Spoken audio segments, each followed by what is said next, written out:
Turn it on to me, to turn me on. Click, now I can start speaking. Sometimes it feels like that.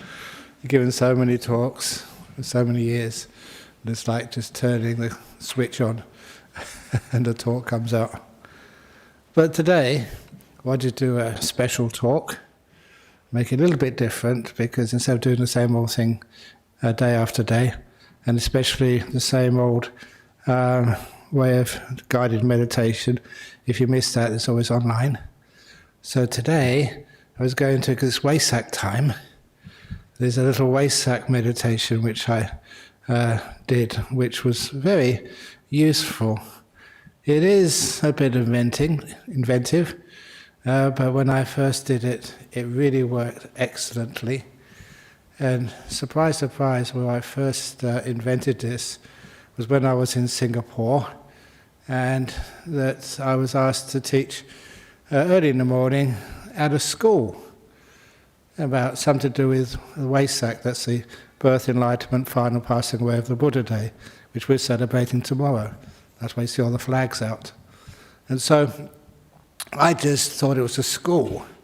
But then when I actually got there, it was like not even a kindergarten, like a preschool, a pre-kindergarten. So the kids there, about 4, 5 and 6. I thought, how on earth can you teach the kids about Vesak, birth, enlightenment, passing away of the Buddha? And, you know, often I like being put on the spot because it forces you to innovate. And so I thought, oh my goodness, there was a big picture of a statue of the Buddha there, like the statue we have over here. And so I said, well, look, today is supposed to be recognizing the enlightenment of the Buddha. So, kids, I know you can't explain that to 5, 6-year-old kids. It's hard enough to explain that to 30, 45-year-old professors at university. So I said, okay, what we'll do, you can see how the Buddha is sitting. You try and sit like that. And then close your eyes. And with your eyes closed, just imagine you're the Buddha.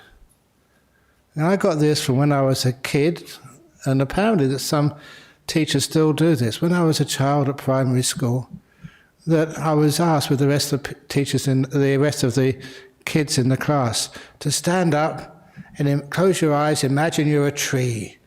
Put out your arms and you're a tree in the forest, blowing in the wind. Did you ever do that at school? Some are nodding who did that. And I still remember that because as a kid, 6 or 7 years old when I did that, again, you can't really intellectually understand it, but you can imagine it. And the boundaries of your being are not restricted by all this knowledge which you have accumulated as you grow. So your imagination could be very, very wide and free. And you can imagine what it's like to be a tree. And so, remembering that, I said, imagine that you're the Buddha sitting under the Bodhi tree. And I talked a lot about that and how it must have felt. And instead of asking you to focus on your breathing, or feelings in your body, or watching your breath, just get the emotional peace and stillness and kindness and contentment and tranquility.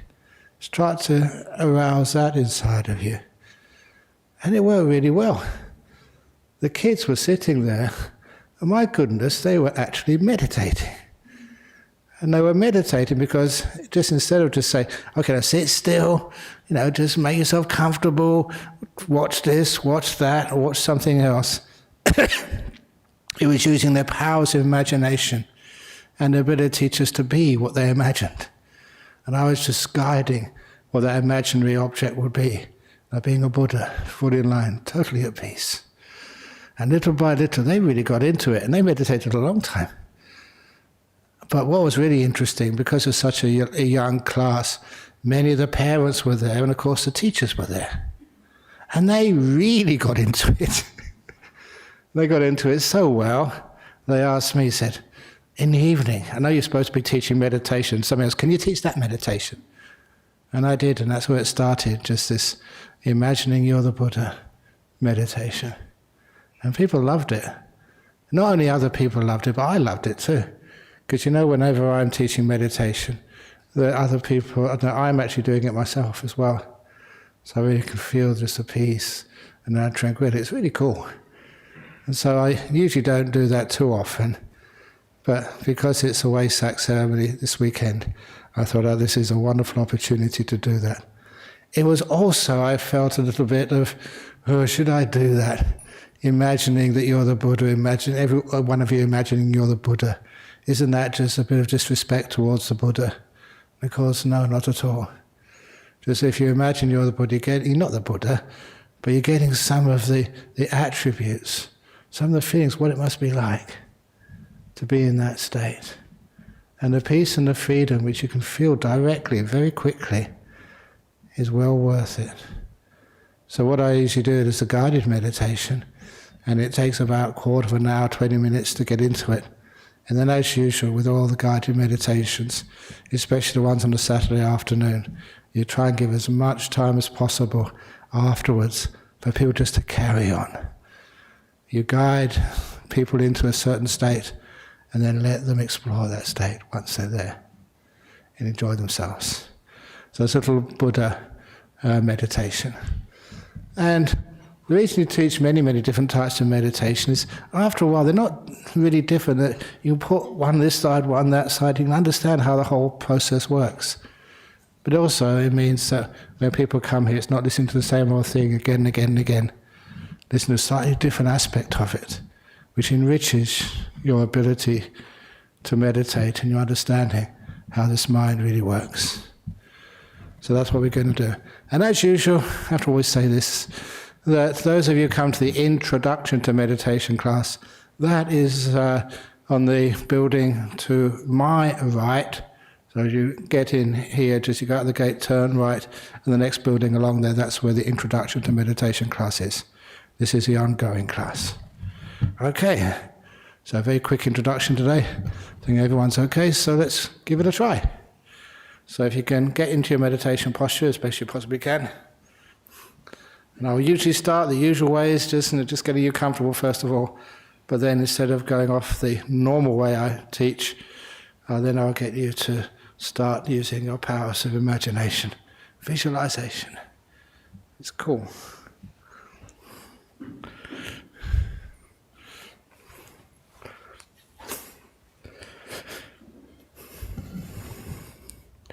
So,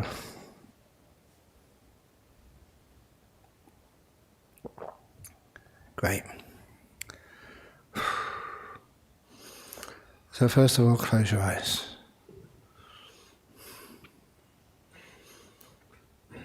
And with your eyes closed, do it more rapidly than usual. How are your legs feeling right now? I'm checking all the legs and the butt on the cushion.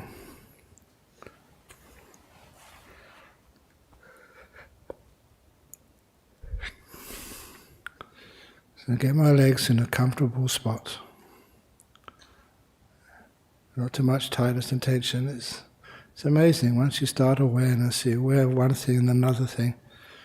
The next thing I was aware of is my belt is really tight. So I loosen that. Well, that's much nicer. So my legs, I know the usual places where there can be some aches and pains. I'm checking those. The feet are fine.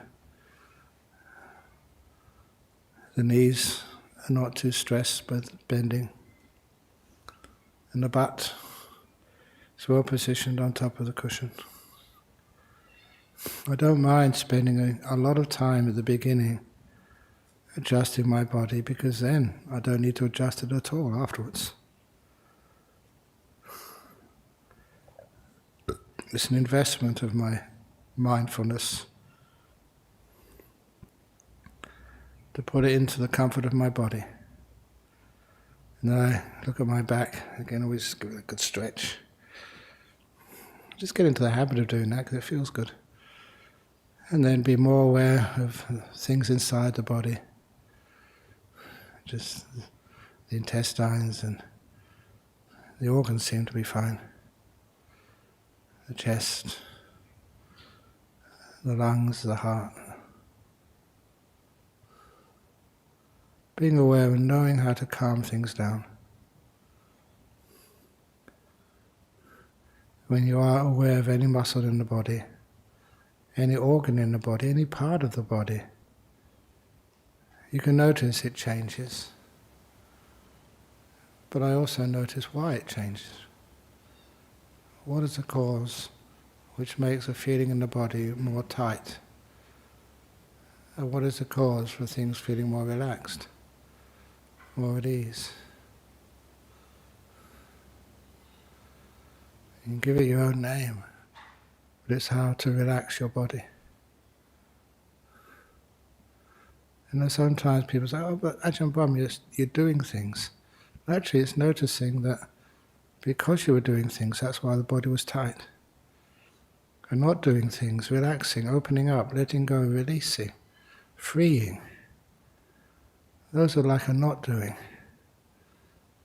And that is what really eases my body. Just checking all those places. Oh, I need to let go a little bit more in my body. I get to my shoulders, relaxing them.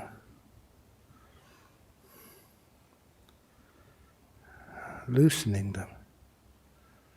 I know the feeling of tightness, I know the feeling of relaxation. I know which causes each.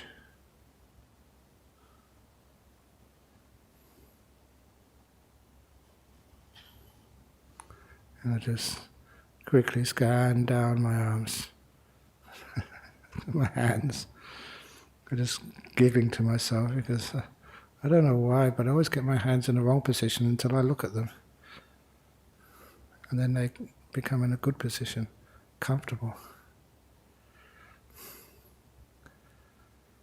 And just back out to my shoulders again, making sure they're still relaxed, to my throat. The reason my throat was because I have some irritation, hay fever. Just going to relax that as much as I possibly can. Making sure the head is also well balanced on top of the neck.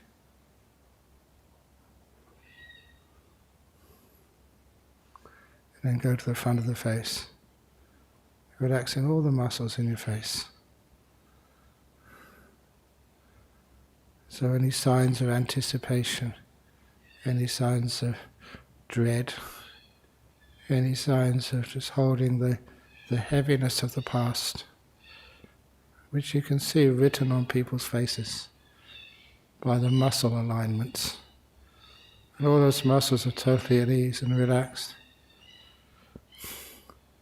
Psychologically, it shows you're not really holding much. Your face is at ease, reflecting that your mind is at ease.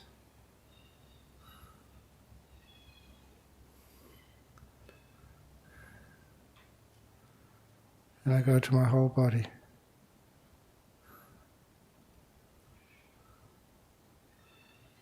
My whole body just sitting here.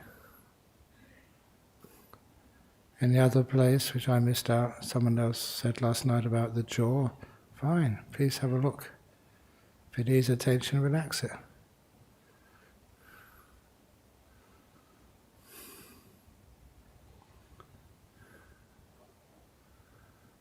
But finally I come to the whole body, unified, joined together, working together, at ease together.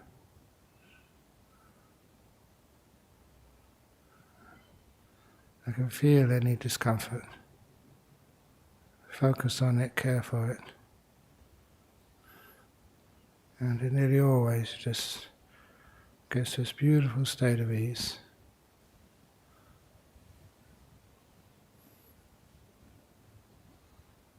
And now I'm going to switch over to this special Vesak meditation.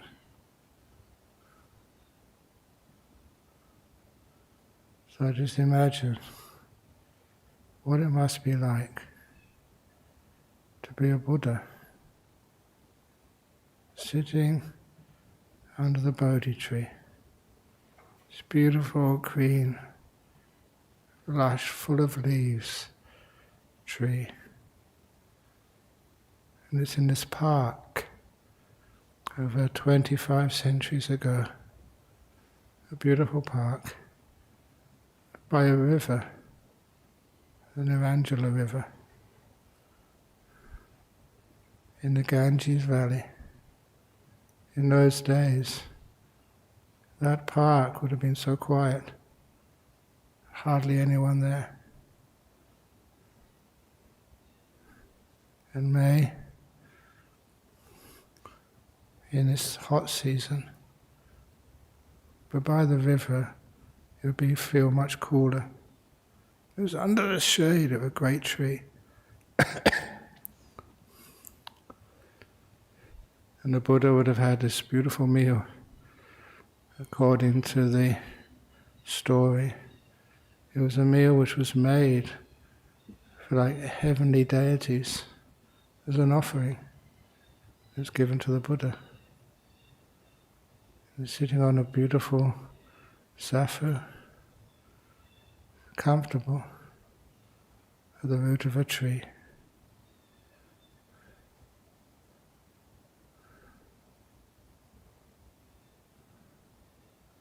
He was just enlightened. Imagine what that must have felt like, coming out of deep meditations and realizing nothing else is needed in the whole world. His body perfectly at peace.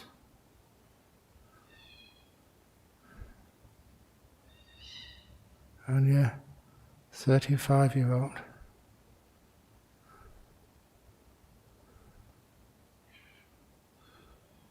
Peaceful, comfortable, in a quiet place, with no business to be done.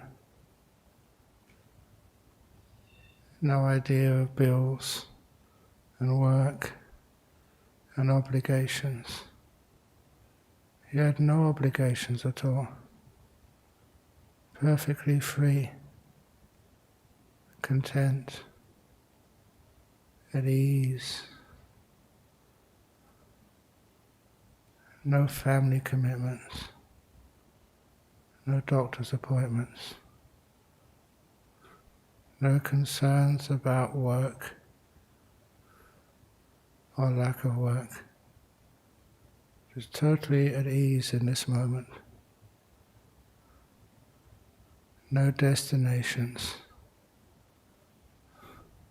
What we call these days a bucket list. There's nothing left on the list to do. Everything which could be known, he had penetrated and seen. Nothing left to do. Just to enjoy this moment, to be at peace, with nothing missing, nothing incomplete, real tranquility, because of very deep, unmoving contentment. There will be the sound of birds like the birds here, the sound of the river in the distance. He had no business with any of it. He was free. No responsibilities at all. He'd worked, done his job. It's like being free, or being on a holiday, but a real holy day, deep inside, nowhere to go, because nowhere to go to, and happy just being here. All the past, all the business, the failures and the triumphs of the past, all put in perspective. They're gone. Gone a long time ago. The journey has ended. No more traveling required. No more packing, planning, considering. All of that busyness has vanished. All you have is a perfect rest, the ease of having nothing more to be done. What had to be done has been done forever. Just sitting down, listening peacefully, not needing to comment or to think or to work anything out. All theories and philosophies have reached their end. You have the answer. At peace, at ease.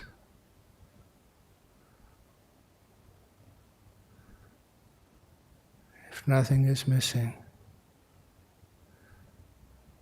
there's nothing to do, nothing to search for. You can really be instead of trying to be somewhere else. Fully accepting, because this is beautiful, free, perfect.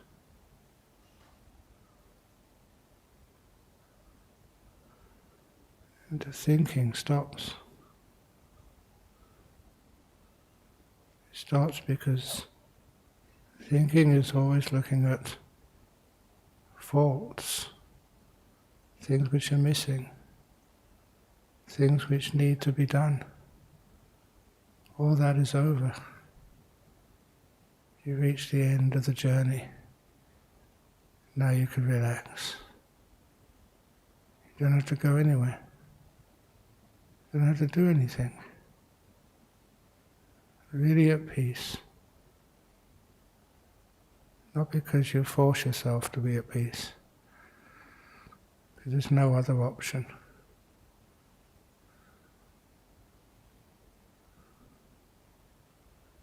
You're not trying to work anything out.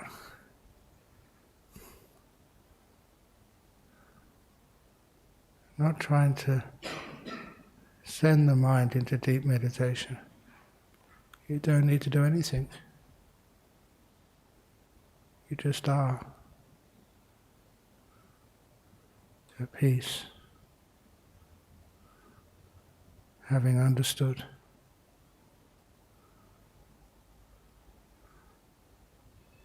You realize this is nothing which can be ever taken away. It's not a temporary thing which you have for a while and it fades away. This is real, pure.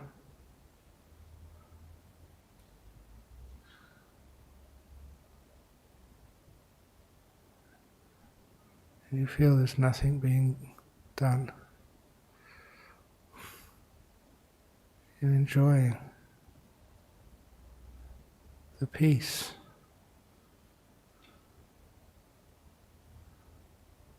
Of not going anywhere. Not needing to change anything.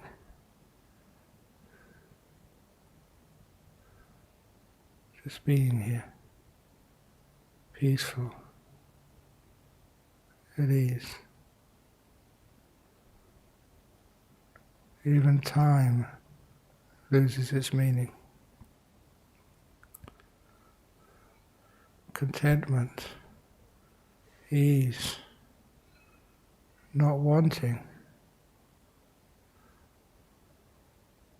eradicates time.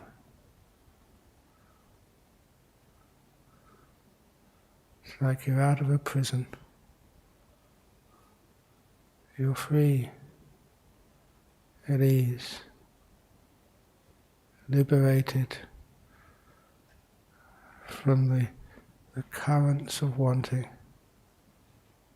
which made you flow out into the world and around the world and back again.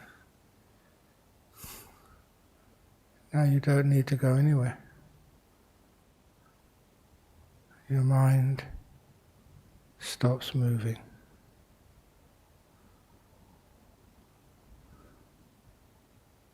You're the Buddha,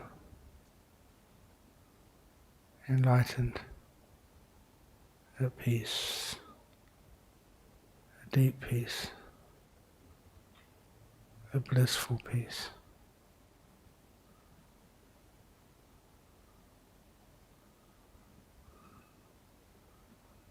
As this experience grows and stabilizes, it's got a word in the sutras, a taste of freedom. Just imagining it.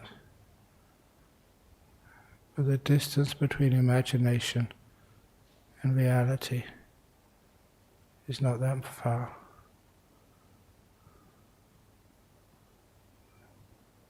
Nothing you do.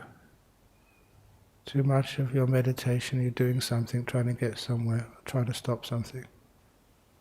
Now you're the Buddha, you don't have to do that anymore. This moment just is. You don't need anything.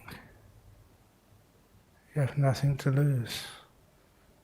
You have nothing. Totally at peace. Because you need nothing. Nothing more required. The journey is ended. I'm now going to be quiet. When I start speaking again, you'll be close to the end of the meditation.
Getting close to the end of the meditation now.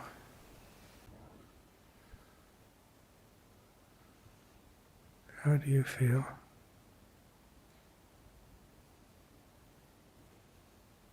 What's it like inside? Peace, freedom, freedom from thoughts, freedom from control.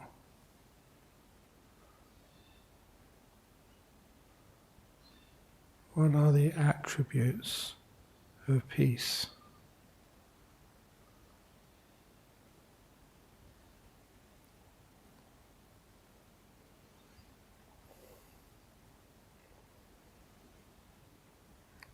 Now as you move out to your body,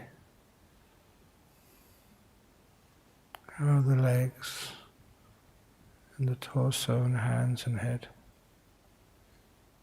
How comfortable do they feel?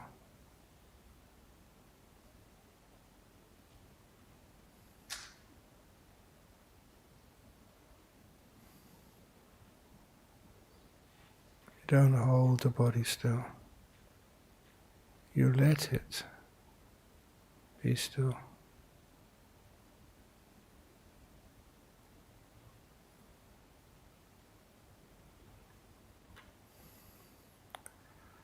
So now ring the gong 3 times.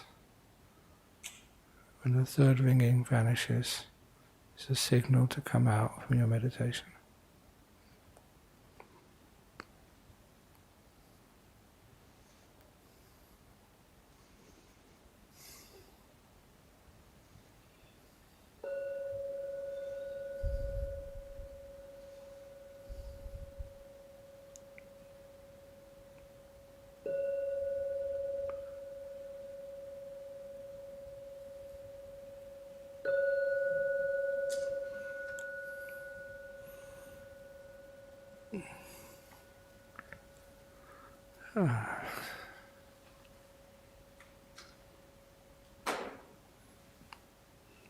Excellent.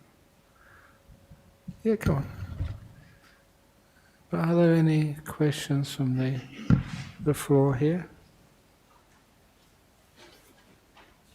Okay, we've got a few questions here from overseas, from Canada, Netherlands, 2 from Indonesia and 1 from Sweden. From number 1 from Canada, is learning about the jhanas important for one's practice, or is simply practicing samatha vipassana good enough? Do we need to identify a specific jhana when we experience it? It's the jhanas, there's a deep stillness, deep peace. That's when the body vanishes, the 5 senses are no longer present for you. You have a lot of energy, a lot of bliss. Samatha vipassana is the jhanas and the insight related to them. So the question is, learning about jhanas or practicing samatha vipassana is exactly the same. And do we need to identify a specific jhana when we experience it? No. As soon as you experience anything of the intensity and simplicity and peace of a jhana, it's so powerful. When you come out afterwards, within the jhana you're way too still and peaceful to know exactly where you are. You're high energy, perfect mindfulness. But it's only afterwards you have a look, what was that? And of course there's little tricks which you know which one it was. But even just one of them is just so beautiful, so wonderful. And you don't really need to know exactly which one it is at first. Just that will come later on.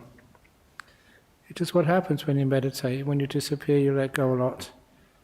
Mind becomes so still, so peaceful and powerful. But it dominates the other 5 senses. So you have left is the mind state. And that's one of the definitions of a jhana. It's vivichehi kamehi. Separated, distant, not connected for this time to the 5 senses. And really blissed out. And of course you get a huge amount of insights from that experience. It's like you've dug a mine and struck gold. And of course there's lots of gold there to mine the insights. From the Netherlands, why we should remain calm when we are starting experience nimittas, if it's so pleasant. Isn't the whole experience of meditation should, through letting go, to lead us to happiness? Different type of happinesses. And after a while, when you get a connoisseur of happiness, you realize the stillness. The more stillness, the more power of the mind, the more happiness you experience. So when you really start to experience these nimittas, these are when the mind starts to dominate and the five senses become very weak.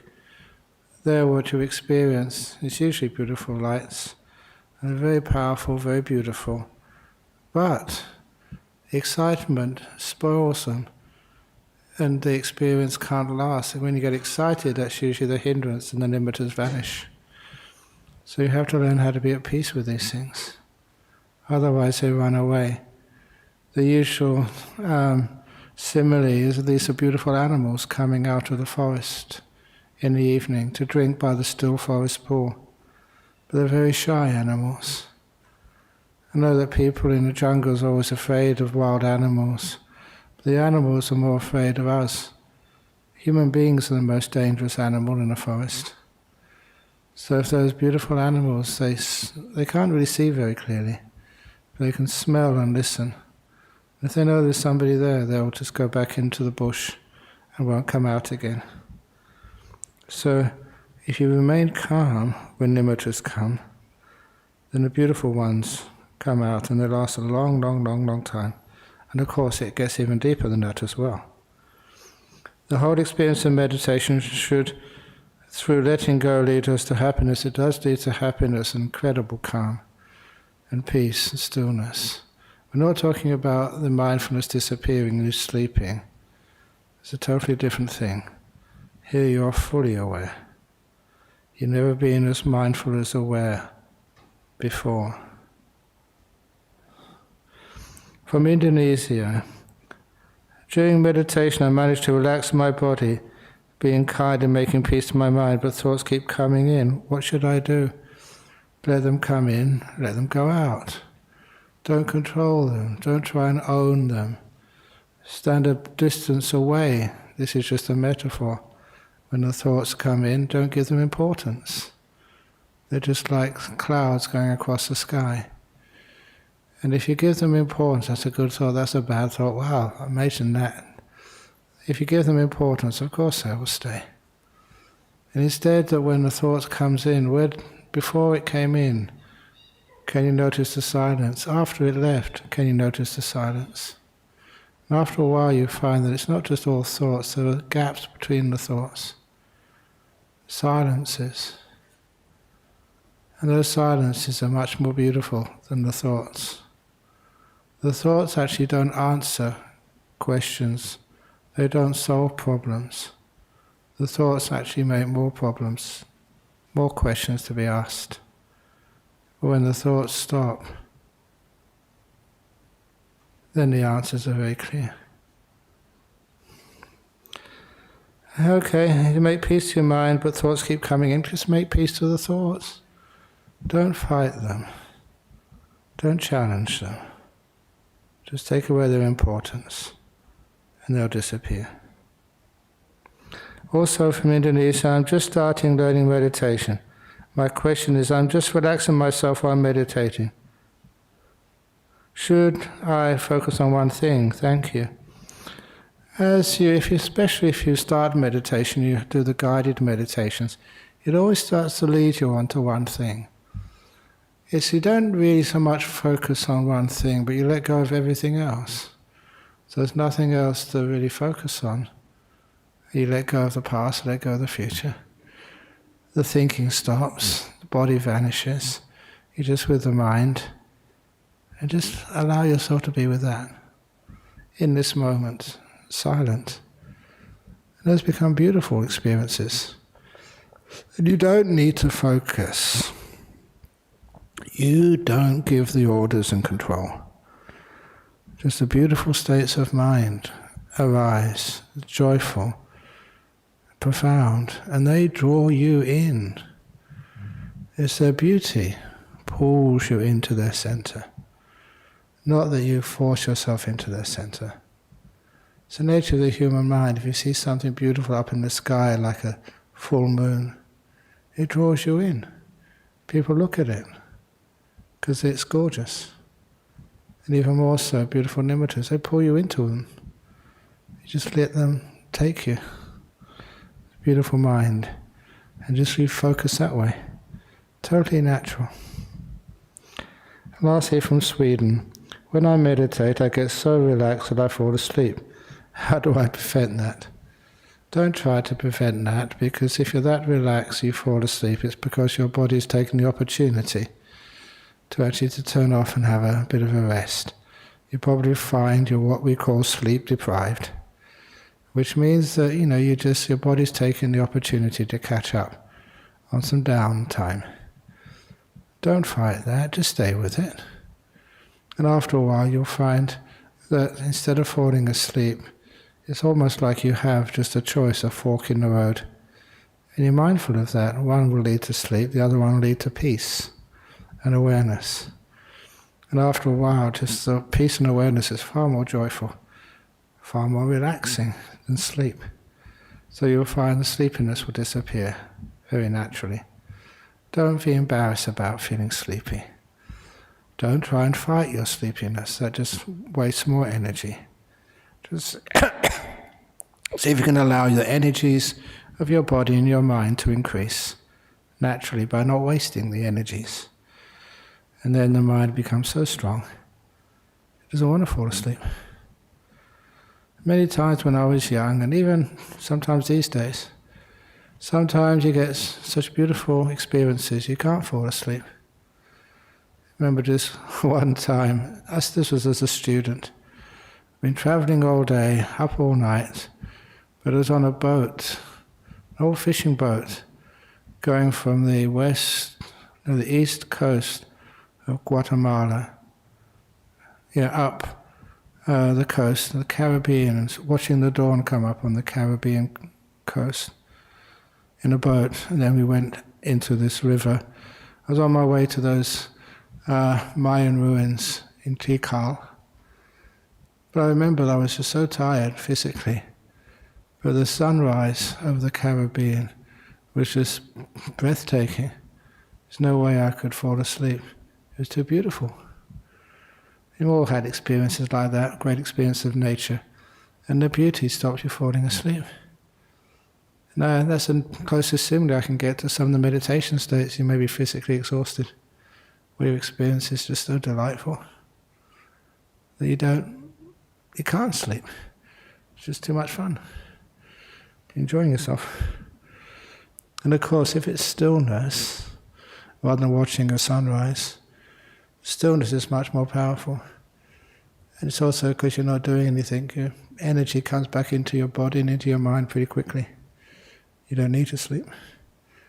I often notice that during meditation retreats, especially when you have your own meditation retreats, rather than teaching them, my own personal retreats, then your requirement for sleep goes way down. You don't need to sleep so much because your meditation is just really getting high and you're energizing. Anyway, those are the questions here. I had 5 questions. So is there any questions from people here and on the floor, as they say? Those who are here? No? Okay. Very good. So we can now bow. It's a little bit earlier, 4:11. So you can now bow, and then your personal questions can come up afterwards. I can't escape, I know that.